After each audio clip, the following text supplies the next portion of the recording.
Hello everyone, this video is to give you a quick overview of the Beer-Lambert law and how we'll use it in the chemistry lab. Unlike the name suggests, the Beer-Lambert law has absolutely nothing to do with beer. It's actually named for these two guys, Beer and Lambert, who were the first to recognize that the absorbance of light is related to the concentration of whatever they were looking at. This is a very powerful technique for the analysis of samples in the chem lab, and it's something we'll be using fairly frequently during the semester. Whenever you're in lab, it's not uncommon to run into solutions that we know the concentration of. In this example, here are 5 cobalt solutions that vary in concentration from 0.1 molarity to 0.5 molarity. The reason we chose cobalt for this example is cobalt is red in solution.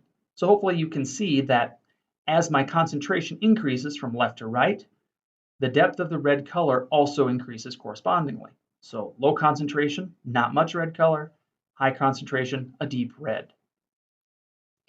It is not uncommon to run into solutions in lab that I don't know the concentration of. So for example, here on the right is a solution of that same cobalt that I don't know its molarity. I can estimate the concentration of that unknown based on the color of red in that solution. And if I look carefully, I can see that that red color over here on the right is darker than the 0.3, but it's definitely lighter than the 0.4. So that molarity is going to fall in between those two solutions. Maybe I would estimate 0.35. Sometimes an estimate is good enough. However, there are many times we need some more accuracy. And to get that accuracy, we're going to use an instrument called a spectrophotometer. A spectrophotometer is an instrument that can pass light through solutions. When we do this, we know how much light is being sent in to the solution, and we measure how much comes out. And there's always going to be a difference in those two readings. In this figure, you can see I'm passing quite a bit of red light into the solution. Some of that light is getting absorbed by the solution, so when it gets done traveling through it, less light comes out. What Beer-Lambert did was they put some mathematics to this relationship, and the Beer-Lambert law is given by this equation. The absorbance at a given wavelength or color of light, which I'll get into in a second, is related to 3 terms. A constant E, which is a constant for whatever chemical we're looking at, the path length, and the concentration. The path length and concentration are important because the path length is the amount of distance the light passes through the solution. So the path length in our example is very short. It's just the width of the container. But these can be very narrow or very wide, so that's going to change some things. And the concentration, which here I show in molarity because chemists work in molarity very commonly, but the truth is Beer's law, or Beer-Lambert law, works for any concentration unit as long as you're consistent.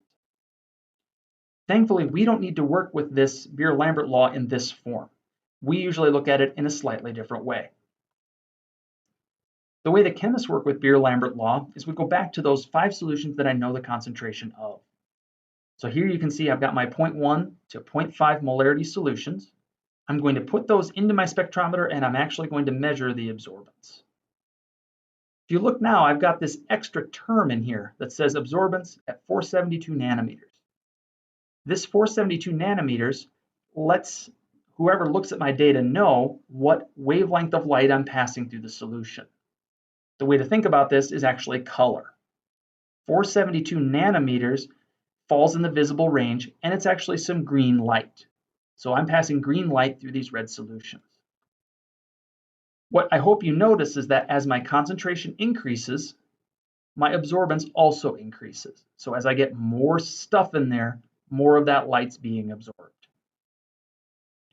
Once I have this data, I use it to create a Beer's law plot. A Beer's law plot is just absorbance plotted against concentration. So I've got absorbance on my y-axis, concentration on my x. Once I plot my points, it's very common to fit a trend line. So here's the equation for that trend line and an r-squared value to that number. Once I have this plot, I can use it to figure out the concentration of my unknown. The way I do that is I take that same unknown solution, I put it in the spectrometer, and I measure its absorbance at exactly the same wavelength, that 472 nanometers or that green light. When I did this for this example, it comes out to 0.47.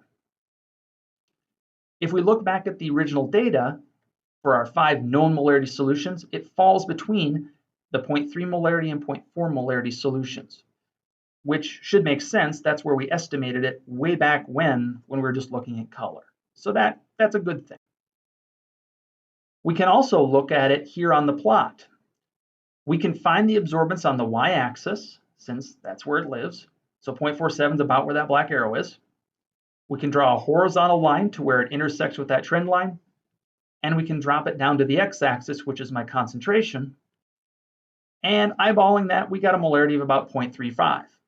Again, that's as good as our eyeball with just the colors. We can do even better with a little bit of mathematics. The mathematics comes from this trend line equation. If we look at that equation from the plot, again, I just pulled it off of there, we need to recognize what each of the variables are. In this case, y is my absorbance value, and x is my concentration value in terms of molarity. For our unknown solution, we know the absorbance. So to figure out concentration, all I need to do is plug that in for my y and solve for my x. So here on the right, I do show the mathematics. I set it equal to 0.47, and I isolate for my x term. So move everything around, get the x by itself. I get a 0.34 molarity solution, which is really close to my estimate.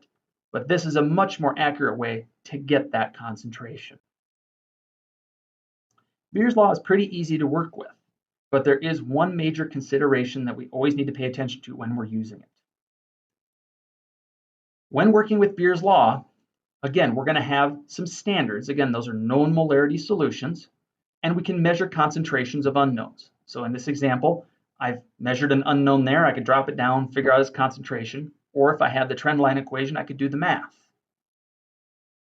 The problem arises when I get unknowns that have absorbances that don't fall between the standards.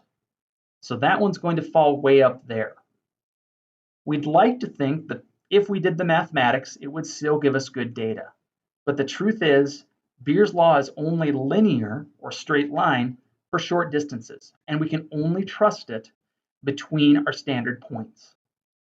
The take-home message from this, if you're measuring the absorbance of an unknown, it must fall in between the standards.